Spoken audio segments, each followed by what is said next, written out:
Hello guys, எக்ஸாக்ட்டா பார்த்தீங்கன்னா, நேத்து ஒரு மேனிபுலேஷன் நான் ஃபேஸ் பண்ணியிருந்தேன். மேனிபுலேஷனோட ரீசன் என்னன்னு பார்க்கலாம். தென் நேத்து ஒருத்தர் கமெண்ட் பண்ணியிருந்தாரு. சூப்பரா பண்ணியிருந்தாரு. அதாவது புரோக்கர்ஸ பத்தி கரெக்ட்டா, எக்ஸாக்ட்டா புரிஞ்சு வச்சிருக்காரு.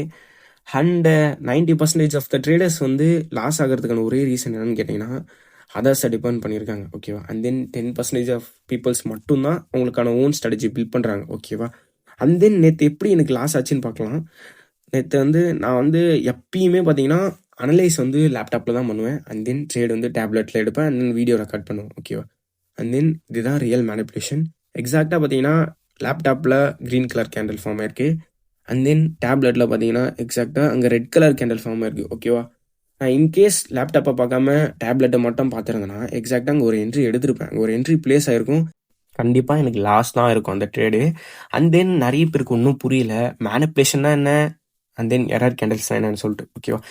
எரர் கேண்டில்ஸ்னா மார்க்கெட் வந்து ஸ்ட்ரக்சர் பேஸ் பண்ணி மூவ் ஆகும். தென் அந்த இடத்துல மட்டும் 1 மினிட்டுக்கு மட்டும் டிஃப்ரெண்ட்டா கேண்டில்ஸ மாத்தி குடுத்துட்டு ரன் பண்ணுவான் சார்ட்ட. அந்த டார்கெட் நோக்கி போவான்.